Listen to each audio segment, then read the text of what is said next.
योग दिवस म्हणून साजरा करायचा आजचा दिवस असं ठरवलं आहे आणि सगळीकडे हा इंटरनॅशनल योग डे आजच्या दिवशी सेलिब्रेट केला जातो।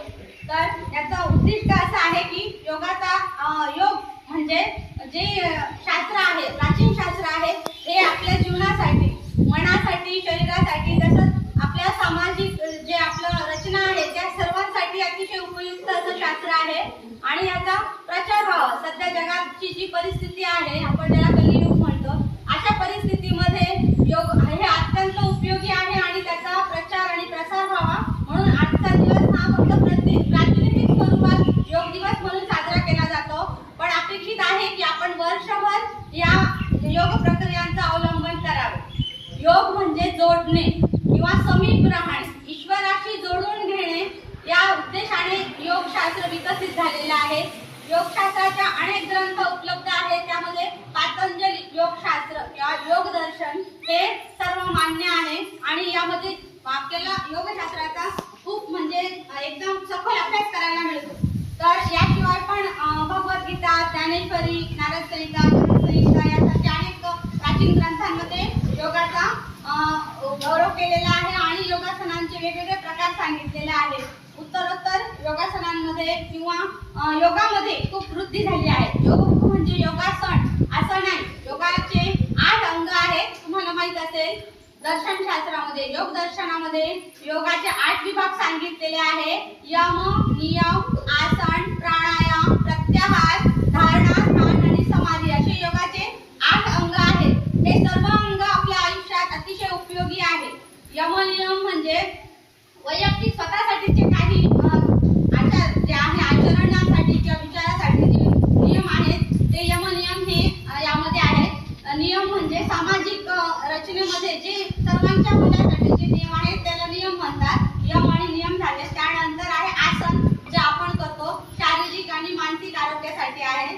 त्यानंतर प्राणायाम, प्राणायाम ही अतिशय महत्त्वाची गोष्ट म्हणजे आपण कोविड काळामध्ये सर्वांना याचं महत्त्व कळलं आहे।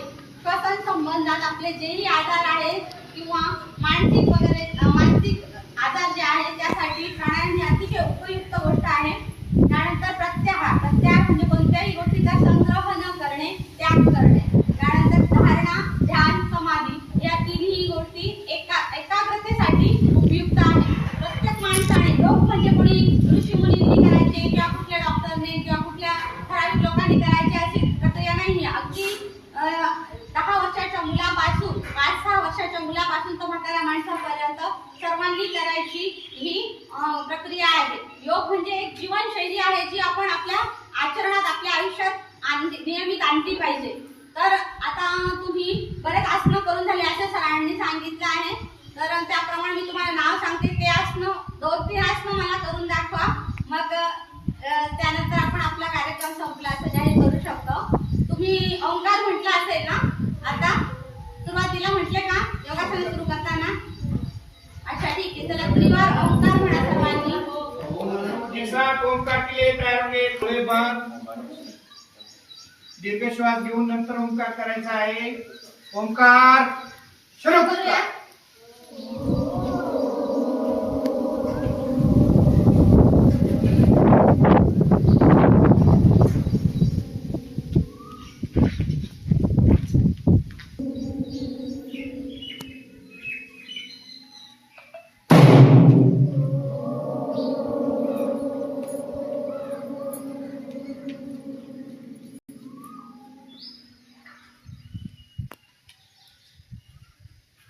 ठीक आहे, सावकाश दोन्ही हात जोडून डोळ्यावर ठेवा, डोळे उघडा। हे आसनांमध्ये तुम्ही आता बरेच आसन केले असेल, त्यामध्ये आपण आता वज्रासन करूया। वज्रासनाची पोझिशन घ्या, दोन्ही पाय सरळ करा। वज्रासन उजवा पाय उजव्या मांडी खाली 2। वज्रासनाची पोझिशन करा असं नाही, एक वज्रासन काय काय सांगितलं, कोणी शिकवलं होतं? आसन शिकवलं होतं ना, वज्रासन केलं होतं का? डायरेक्ट बसलो नव्हतं केलं होतं? ठीक आहे, चला वज्रासन करा। डावा पाय डाव्या मांडी खाली करून उजवा पाय उजव्या मांडी खाली करून द्या। हे बघा, हे करताय, हे बघा असं बसा, गीता गीता गीता. तर काय करायचं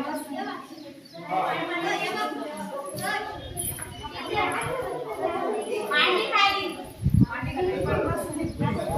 जशी बसली होती. त्याला वज्रासन म्हणतात. एक पाय पुढे करा.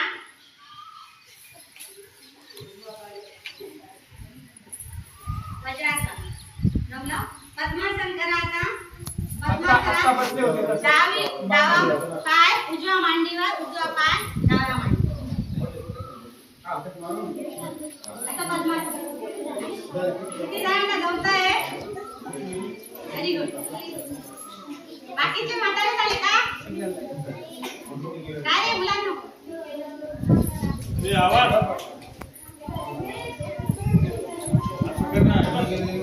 जमलं का? ठीक आहे. आता पद्मासनामध्ये योग मुद्रा करतात. एक योग दोन प्रकारच्या करतात. एक पुढे हात करून आणि एक मागे करून.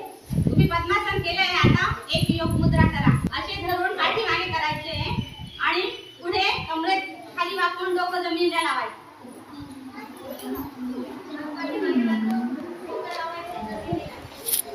एवढं शक्य आहे तेवढं काही आजच करत असतील मागच्या वर्षी झालेली आता सावकाश डोकं वर घ्या.